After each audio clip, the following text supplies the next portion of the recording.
So this is my Smackdown review for the 21st December edition of the episode. I think this episode was kind of meh, but I think I liked the first segment. The match between the Bloodline versus Andrade, Apollo, and LA was good. The Kevin Owens backstage promo was good. Overall, everything else was like either you know why is it happening, or it was broadly fine. It was like a because they didn't care. They didn't shoot a lot because this was a pre-taped episode. Like you had a lot of recaps before the show. The show started, and you had like the whole Saturday Night's Main Event recap. Then in certain portions you had Saturday Night's Main Event recaps of specific matches, like Chelsea winning the title or Kevin attacking Cody, and it was like they really didn't care about this episode. So we started off with Drew. We started off with Solo and the Bloodline. I really liked that Solo actually looked intimidating this week. Like his expressions, and I think just the voice that he was putting. It was not like the chicken shit snarky like try I'm the tribal chief heel. He was like serious heel, and they have done a good job since War Games of him looking like looking good because they needed to get their heat back because they lost. And I think they have done a good job with the resources that they have, which they don't have that much on SmackDown. I mean, Apollo Crews on TV means that you really don't have people. And how much Giovanni Vinci has fallen down the ladder, man. If Apollo can be on TV and you're not on TV when they did like, I don't know, 4 vignettes for you for like a month, and then you come up and you lose your matches, and then you're just off TV. Last time Vinci was seen when Hayes was talking to him, and then Cody confronted him and all that. So Solo comes out. They were doing the what chants. He said that you need to acknowledge me and all that same old promo that he always said that January 6th I am going to be the tribal chief. You'll go to the island of irrelevancy. And then Drew comes out, which I'm glad Michael Cole mentioned it, that Solo was the direct person responsible for him losing, because at the Clash of the Castle 2022, it was Solo who made his debut in the match and interfered and had Roman win. So, which was, I think, kind of like what the fans were saying for a while, that he's angry with Jay, he's angry with Jimmy, he's angry with Sammy, but he has not done anything to the man that is like directly responsible for him losing. And people were thinking like, oh, it's the old WWE back again. Like, oh, Drew is not targeting him because he's a heel and he's a heel too. But Drew comes out here, bounty hunter Drew on the hunt, and he says that, and he talks about how he he's really in two minds, that he wants to beat him up, but at the same time he respects him because he is the guy who went against Roman. Now people will say that Jay also went against Roman. Jay came back. Jay came back, but Solo didn't only went against Roman. He didn't take any of the original bloodline members. He formed his new bloodline, and he is fighting against Roman Reigns and the OG bloodline. So that is another thing that Solo did. He neither went back, he neither took any of the members of the OG bloodline, and he made his new bloodline. So he was like, I'm really conflicted about that. Before that, Solo said that he was happy that Drew did all that to Jimmy and Jay, but why did he interrupt him? And then Drew told him this in the reply. But then it was like Drew said that, take care of Roman at the Netflix premiere. I will take care of Jay, Jimmy, and everyone. And then when it is all over, then you and me, we can fight. So that means that he wants to have a match with him. But I think that line of that you take care of Roman on January 6th, that implies that probably Drew is not making an interference.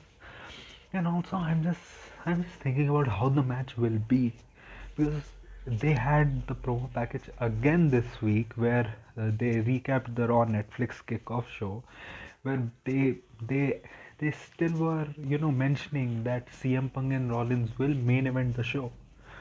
So if it is main eventing, and Solo said that I will keep my bloodline away. He said he will keep his bloodline away. So are they really going to have a no interference, bloodline match? Because it's been a while since that happened. And also, will Roman be able to have like a great match with Solo if a non-interference match? I'm not going to be like those people who say that Roman is a bad wrestler or something. Roman can have good matches with or without interferences also. But the thing is, Roman is right now, I don't think he's giving it his all in the ring for a while right now.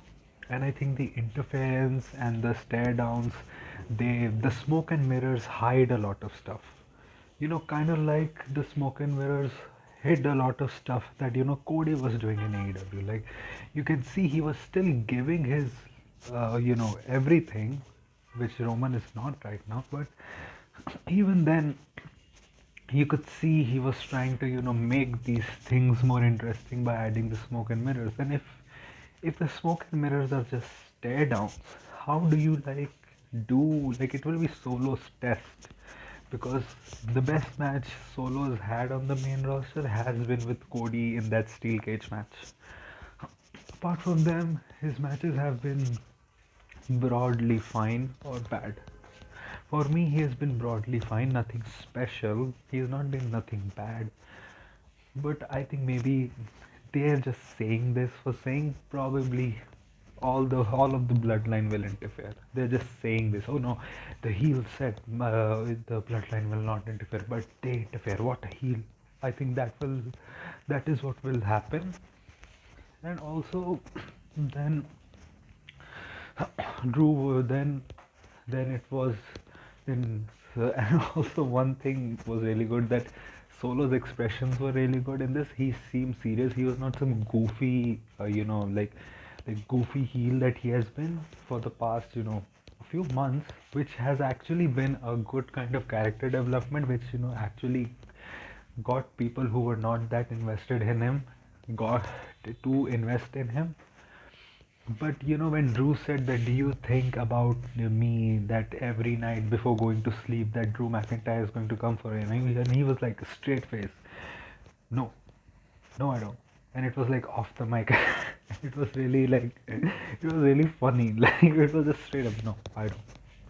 And then a one-legged Jimmy Uso attacks Drew McIntyre. Like first, Drew, please stop doing your the selling that you do when they hit you in the back, because first it looks like the celebration that you do when you win the match on the top rope, that yeah, and second it just looks goofy. I know that you're trying to sell that it hurts, but it hurts my belly when I see this, because of the all the laughing that I do when I see you sell like that. But Jimmy beat his ass. Drew ran away from like a one-legged Jimmy, and then LA Knight, Apollo, and Andrade show up, and it was a good hot start. The match was, I really liked the match. One thing notable from the match was that Andrade chopped Tamatonga on the chest, and Tamatonga, while selling that, while hurting, did the yay.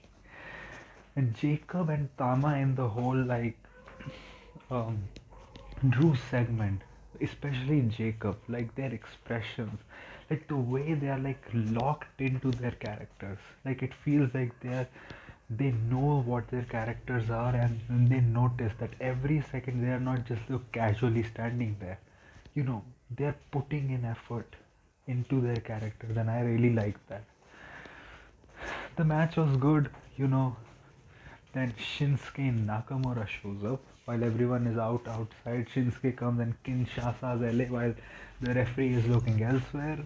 Then Solo picks up, gives Apollo Uranagi, and then gives him a spike to the neck and pins him, and it was really good. Like the way Solo moved in the ring, it felt that he was an intimidating force. He was a serious force, and the way he won and he celebrated, yeah, I would feel like yeah, it's a serious Solo, and it was mentioned by the commentary also. So it felt like yeah, this is a serious Solo, and it was like many Twitter accounts say good business. Like it was just good business, like simple stuff, and they did it right. And I think probably that Shinsuke has attacked LA, and that just WWE has confirmed that Smackdown from January 3rd on the USA Network will be 3 hours from now.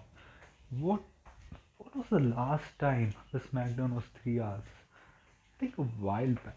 I don't remember when SmackDown was 3 hours last. Now it will be 3 hours, you know, regularly going further.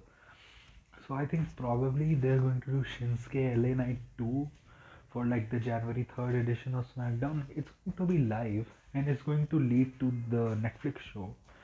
So it's like a go home show. So they're probably going to do a lot of stuff. And also, I think it probably be a New Year's Revolution episode of SmackDown. You know, the one where they had EO versus Meechin last time, if I remember it right.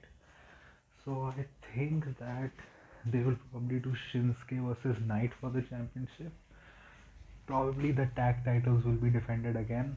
The women's tag team titles, I'm saying. Maybe the tag titles too. Maybe MCMG get their rematch at the January 3rd episode. Maybe Nia Jax defends her title. Like it's when did she last defend? I think it was before Survivor Series War Games. She defended it against Naomi.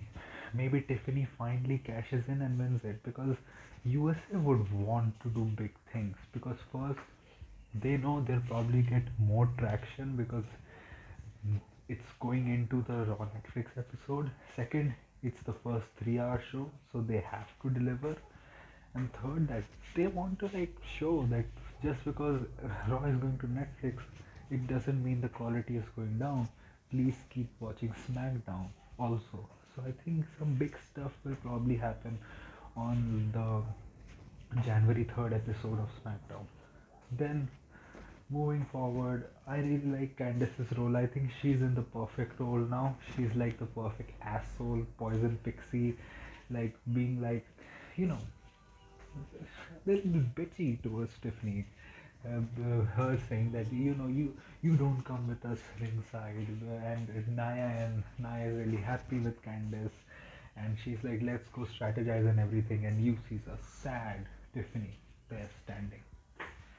So I really like this Candice thing. Like she has fit in so perfectly, and it makes so sense. Her character is like she's the devil on the shoulder. She's like if like a evil king had like a small dwarf type evil advisor. She's like that with Naya. So I really like that. And then the Carmelo Braun segment. I just don't get that Braun. Last time we saw the second last time we saw Braun on TV was when he won against Bronson Reed in the last Monster Standing match. And that feud was the first time since a lot of time it felt like Braun was, you know, Braun, the one that got over back then in 2017, 2018. And the first thing that you do when you get him back is have him dressed like Santa, like him coming on Grayson and Theory show. They're still doing teases between Grayson and Theory. I don't know till when they're doing this. If they're not serious about the breakup, then just don't do the teases. I don't care. And if you do care about the breakup, then do the breakup. It's been a while. And Braun, I think first of all he's not like a great talker on the mic anyways. And second, it felt like he was trying to maintain a balance. He was trying to maintain a balance of being intimidating and funny at the same time because he was wearing a Santa costume, but he was also trying to be like, oh, don't talk like that, don't talk. And then he was trying to be a little funny in the between. And I think they didn't gel. the way that they were saying lines to each other, Waller and Braun, they they didn't gel that much. And then Mello comes out. Mello had a great line. I think Mello was perfect today. Like he was not wooden on the mic. His voice was really good today. He said, you big, ugly, dumbass Santa bitch" or something like that. And I was like, they didn't censor that. And that was a good insult. And he was like, yeah, let's go fight. And then they had a match, which was which was also a pretty weird match. I didn't like this match because first I think it was with the Cody Carmelo match also that I don't know in that match also like Carmelo just slowed down between the ring, and Cody also was like not able to ascertain which speed at which he should operate. And I think here also was the same thing happened, but I think I will also give something that Braun cannot run. Like literally, Carmelo was not even running from Braun in the match. He was slow jogging, not like proper jogging. He was slow jogging, and Braun was not able to catch up to him. And the match happened, and then and it, it made it look like Braun was a complete dumbass. Like the referee is standing there on the ropes inside the ring. You're outside with Carmelo, beating his ass, and he's counting loud. 8, 9. He's like right next to your ears, and he like chugs Carmelo in the ring. You could have easily been both counted out, and you would have still, at least it's been a double count out. Nobody won, but you shoved him right into the ring, even though the referee was standing right next to you. So it was not like you got mistaken that you didn't hear the count. You heard the count, all right, and you know you're a big man. You cannot just jump into the ring. You have to climb over the top rope for that. And Carmelo won. He had like a very good, hey, I won. And then he ran, he slow jogged out of the ring, and Braun also followed. And then, Carmelo ran into the LWO, he ran away. Then Braun ran into the LWO, and Santos was like, I ain't a snitch. And Humberto, no, it was Garza, who quickly said, no, he's right there. And then Braun walks towards Carmelo, but Carmelo is not there, and then Carmelo attacks him with a chair, and that's it, and that's that. And I think probably next week it's going to be Carmelo and Braun again. I just don't get what this feud does. So you have brought Braun Strowman to SmackDown, which I think is fine, but you have brought him and you put him in like a comedy lower card feud with Carmelo to kill time, which does not make sense to me. Second, I don't think this benefits Braun Strowman because he beat Carmelo in like 90 seconds. If even if they have like a competitive match and if Braun wins, what has this achieved for Braun? Where has he gone higher in the card? It's not like he beats Carmelo in a competitive match and he suddenly gets a title shot or something. That's not gonna happen. And even if Carmelo beats Braun, like you lost to him in 90 seconds. Like Braun, this is not the same Braun that fought Bronson Reed. This is like the choo-choo train Braun Strowman. This is not the monster Braun Strowman. Like this could have been a feud which could have worked if they like brought Braun Strowman back and he was like, I was the last monster standing, but I still, was injured, and now I've come back to wreak havoc again as I am the monster of WWE. I'm going to come after, all the, I'm going to go through the whole of the roster. I will be champion again and all this, and then you can have Carmelo come out and be like his smarky heel stuff. Then it could have been something, but you had like funny Brown come out. So I just don't get what it does for any of them going forward. For me, it does nothing for either of them. Like you had Braun, man. Braun finally felt like he he was something, and now you don't. Carmelo, Carmelo is fine, but I don't see him I think him getting beaten by Braun in a competitive match does not do anything bad for him because he's a chicken shit heel already. So I don't think it buries him or something. But even beating him, I don't think it does a lot for him anyways. I mean, if they're leading to like a Carmelo versus Nick Aldis match, which Ibu was kind of alluding to, I don't know, man. Like, it's a little bit weird. I'd rather have like a 7-8 man ladder match at WrestleMania and have Carmelo win the title there.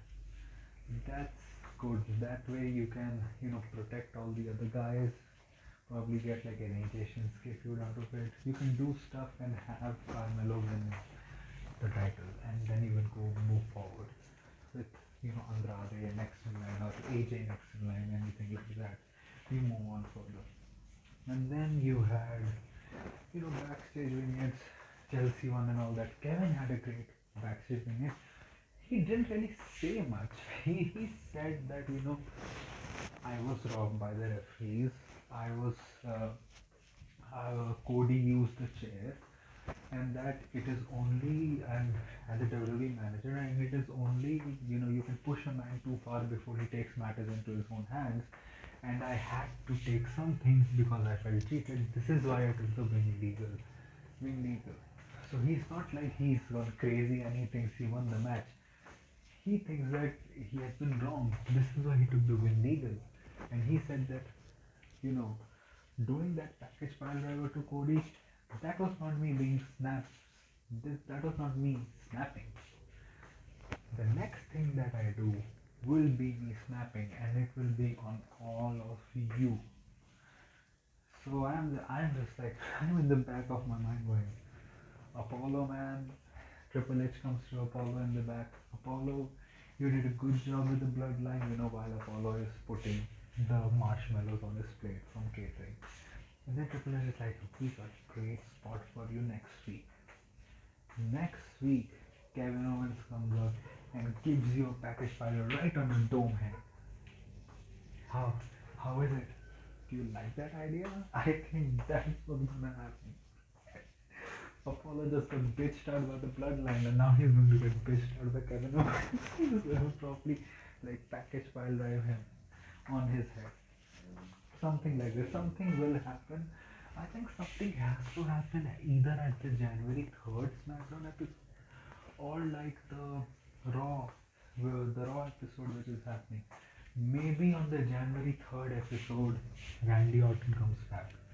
Maybe like Kevin is talking his shit and all that. Maybe Kevin has attacked any random superstar or something, and then Randy comes back, RKO's him, and it's like a last minute addition to the Raw Netflix show, Kevin Owens versus Randy Orton, with like Cody being at ringside or something, because they have made it a point to mention it a lot of times that Cody is not in the hospital. Like Cody is at home resting, so you can have him come out in like a neck brace. He's still doing appearances, so that means that even in storyline purposes, they're not having him completely completely off everything like they had with Randy. So this is what I think is gonna happen. Kevin versus Randy gets added. You may have Cody return at the Netflix show, or you may have Cody watching the match from ringside or something like that. That's what you do. I think that's what happens. Randy returns at the January 3rd. They add a last minute match. Then at the Netflix show, maybe Cody returns, or maybe Cody is already there watching the match. I think that's what happens with Kevin Owens. And then you had Alex Shelley versus Johnny Gargano. That was fine. I mean, they are furthering a storyline, but it just felt to me like they are doing the same tag shit again. Like one person faces another person, but it makes sense in storyline because Johnny Gargano screwed DIY and he had Alex Shelley as his mentor, so it had more storyline purposes for them to have the match. I really liked that the characters of Johnny and Tommaso, like they had a backstage segment where it was essentially like Johnny was like, he told me that I'm not a man. I'm a man. I made a child. And that was a very funny line. I really like the dynamic between Tommaso and Johnny. Like, it's not the same dynamic that they had even in NXT or as faces. Like, Tommaso is like the older, like, the older brother, like, who is like 10, 15 years older than you, like, almost like a father. And Johnny is like the Gen Z small brother, and he's like the geeky heel and everything. And Tommaso is also a little bit geeky, but he's more like, a little bit serious. And I really like that Tommaso was looking, yeah, I'm definitely not gonna interfere. I'm definitely not gonna interfere. That's not gonna happen. I give you my word. I really like the dynamic. They feel so much fresh now. Like their theme song is like just generic metal mix now. But it is fine. The new theme is fine. I don't really hate it. Or I don't really like it. It's really just fine. It's better than the We Are G R Y. Like it was such a corny like song, and their gimmick was also very corny. And I really like this new dynamic. Like they feel like fresh characters now. So I like this. Their match was fine. Tommaso came in, Johnny won, grabbing the tights and everything. So that's that. I'm just thinking about. I think this feud is probably gonna go further. We may get like a tag team title match at the January 3rd episode, or maybe at the SNME. I'm just thinking about when does the Street Profits return? Do they return on January 3rd? Maybe next week they return, because they're gonna do that triple threat tag match. They're gonna do that triple threat tag match someday. They may probably do it at Saturday night's main event. I think that will be good because I'm just thinking about ways that they can find to stretch out Street Profits winning the tag titles, because I think they have like woven the Street Profits not winning a tag title since like 4 years. So, and I think that will probably have that breakup thing also involved in it. That if you lose, you don't, you have to break up or anything. I want them to like stretch that out till Mania and get Street Profits that moment of winning the title after 4 years and something at Mania in front of that crowd. I think that will be really great. But I don't know how they extend that till then. That's what I'm, kind of like perplexed about. How do they extend that? And then I may have missed some stuff, but really nothing really is that missed on this show. This show was fine, I guess. I mean, it was really nothing. Then you had the main event, which was a fine match also. I really like that the like the distance that Bianca's 450 got, and Bianca and Naomi really gelled well. Be it on the entrance, be it in the ring, like they feel like a tag team thrown at the last moment. Like they had their tag team moves set. It was a fine match. Did Naya like bust her head or something? She bladed because she was bleeding by the end of the match. The end was essentially Tiffany came out. Naya was asking Tiffany for the briefcase. Tiffany gave Naya the briefcase, but then Naomi somersaulted herself towards Naya, kicking her off the rope. Then she had like a splash or something, I think. And then they won the title. So Naomi is officially a world tag team champion again after she had it with Sasha. I think it is her first WWE championship since she had those titles with Sasha. I she then she left the company and then she came back, and this is the first title she had. You can see the emotions in her eyes, like she was really emotional. I'm just thinking like how much severe is Jade's injury? Like how much time will it take? And then even if she comes back, what are the Mania plans then? Like I really like I'm also not sure who takes the titles off them. I'm also not sure what the Mania match is. And I also, and this has to involve Bailey in some way. I think Bailey will come into this, and I think then it will like taper off into two different feuds. Maybe Naomi and Bailey feud at one side and Jade versus Bianca feud at the other side. I don't know how they get to that point, but that is what probably will happen. So that was Smackdown. Broadly fine show. It was a broadly fine show. They didn't really care about it, and we can see that. But the matches were fine. I really liked the Bloodline tag match, and I think I will rewatch the Bianca and Jade versus Nia and Candice LeRae for the World Tag Team Championship because people were really raving about it. But I saw it with the ads when it was live, and I was not really invested in it. But maybe now that the ad-free version has come out on Sony Live, maybe I'll watch that.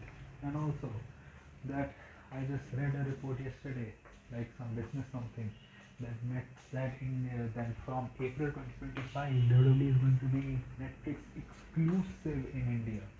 Like no, nothing on TV. Like what we all thought will happen will like Sony Live on TV and Netflix on you know online. But you cannot do that because in the contract it is that apart from the US, every WWE content in every country eventually through the next some years will exclusively be on Netflix, and I think it's gonna. I am like a little bit you know worried that maybe WWE will just erase from the con people because people will move on to something else. People who watch it on TV. I think probably Netflix has the most subscribers of an online platform in India right now, but I don't think they're the most watched. I think that must be Amazon or something. Netflix India would have to do a lot to like get at least some portion of those WWE fans who watch Sony Live or who watch on TV to get them to buy Netflix because it's mad expensive, man. It's really expensive. So first that I have to request my father, like as a like I have to say that I have to work. Like this is essentially apart from my college, this is work for me. So I need that Netflix subscription. Or maybe I'll ask it as a birthday gift or something. But let's see what happens. Smackdown was meh. It was here and there. It was fine. So that was the show. If you like this video, if you like the video, like the video. If you like this type of content, like, share and subscribe. If you don't like this type of content, share it with those who do. Donate on my UPI ID shagbar@okicca for me to make YouTube a permanent career. My social media links are in the description. My Twitter and Instagram link is in the description. Follow me on that. And so that was the SmackDown review today. That's Thank you. Goodbye. Alvida.